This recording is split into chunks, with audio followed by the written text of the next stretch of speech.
Mohnish Pabrai, one of the most successful value investors of our time. Whether you're a stock picker or an index fund fan, Pabrai's insights can help you make smarter financial decisions and avoid costly mistakes. Plus, he's got a track record that would make Warren Buffett proud. He emphasizes, the key in investing is to recognize two things. One, we are going to make a lot of mistakes. Two, this is a very forgiving business. You can be wrong even 98% of the time, still come out smelling really nice. Your entire portfolio could be a dumpster fire, but if you've got one Walmart in there, you're golden. It's like bringing a supermodel to your high school reunion. Suddenly, no one remembers you were voted most likely to live in parents' basement. But here's the kicker. Pabrai notes that even Warren Buffett, the Oracle of Omaha himself, only has about a 4% hit rate on his investments. Out of over 300 decisions, only about 12 have been truly exceptional. So the next time you beat yourself up over a bad stock pick, remember, you're basically playing in the same league as the Oracle of Omaha. Feel better now? Now let's talk about the enemy within, that gray matter between your ears, my ears. Pabrai honestly admits that even experienced investors fall prey to cognitive biases. He says, our brains have a lot of quirks and a lot of biases. And I would say reading Munger's essay and reading Cialdini's book is going to be helpful in at least being aware of the pitfalls, but we are susceptible to it. So what can we do?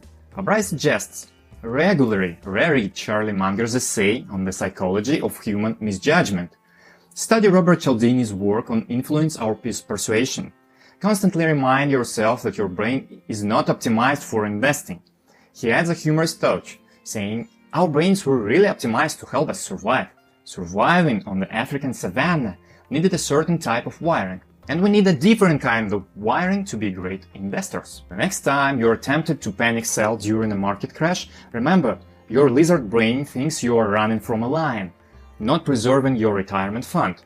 Maybe it's time for an upgrade for us guys. Pabrai introduces an intriguing concept he calls the circle the Wagons approach to investing. It's based on the defensive formation used by settlers in the American Old West. But instead of protecting against attacks, you are safeguarding your best investments. He explains, the defensive posture they took was to circle the Wagons, which means you put everything, your crown jewels, in the center of the circle, and then you fight and you try to protect the center. And it's a similar concept in investing. The key is identifying your crown jewel investments, those really rare companies with exceptional economics and long runways for growth, and then holding onto them for dear life. Pabrai cites examples like Walmart, Coca-Cola, and American Express in Berkshire Hathaway's portfolio. It's Warren Buffett. Pabrai emphasizes the incredible power of compounding. He shares a fascinating example of the Nifty 50 stocks from the 1970s. If you assume that Walmart is part of the Nifty 50 and you assume that it has a 2% weight and you assume that the other 49 stocks go to zero, they just get wiped out. And you assume that you bought Walmart at the IPO in 1970 and you held it till today. The Nifty 50 with 49 out of 50 gone to zero would end up something like a 13.3% annualized return. The catch: you have to have the discipline not to sell your winners even when they become fully valued or slightly overvalued. Pabrai argues that only in cases of extreme overvaluation should you consider selling these compounding machines. So remember, investors, don't be too quick to trim your flowers. Let your winners run. Even the best investors make mistakes, and Pabrai is refreshingly fair about his own mistakes. He discusses the example of Alibaba, which many value investors, including himself, invested in, only to see it struggle. Charlie Munger was one of them also. Pabrai advises when you realize you've made a mistake. When you have a good amount of data telling you that the signal is saying that you were probably wrong, then you cut your losses and move on. He emphasizes the importance of separating signal from noise and being willing to admit when new information changed your thesis. In Alibaba's case, actions by the Chinese government made future outcomes much harder to predict. Pabrai also shares a valuable lesson about avoiding mega-cap stocks. If you are buying a business with 100 or 200 or 300 billion market value, what is the runway? That remains a question. He suggests focusing on the smaller companies with clearer paths for growth.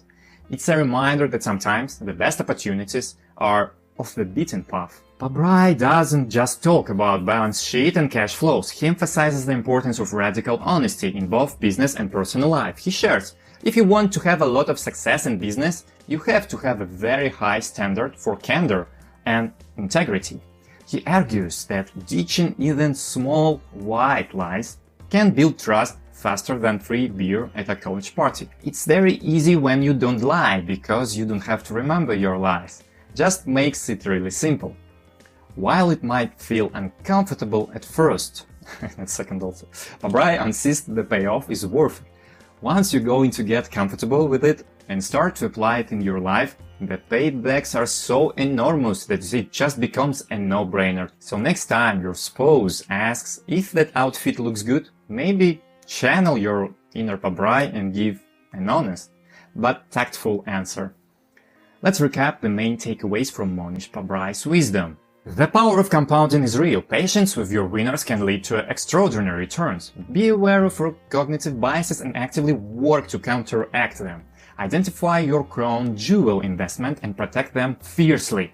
Be willing to admit mistakes and learn from them. Cultivate radical honesty in both your personal and your professional life. Remember, investing is a marathon, not a sprint. As Pabrai says, this is a game with a lot of twists and turns. Lifelong learning is going to serve you very well. So maybe consider telling your spouse the truth about their cooking. Your portfolio and your digestive system will thank you. My dream is to create my own hedge fund one day, because the world clearly needs another one. So I keep learning from the best investors, and some mediocre ones sometimes, and invite you to join me. I'm here to squeeze all the juicy bits of info into bite-sized pieces, so you don't have to waste your precious time. Check out my results as a portfolio manager right here. Feel free to drop your brutally honest feedback in the comments below. As Pabrai's advised about candor and honesty. If you enjoyed this video, guys, I tried to do my best. Don't forget to like, subscribe, and share with your fellow investing nerds who love money. Yeah, thank you for watching. See you in the next videos, guys.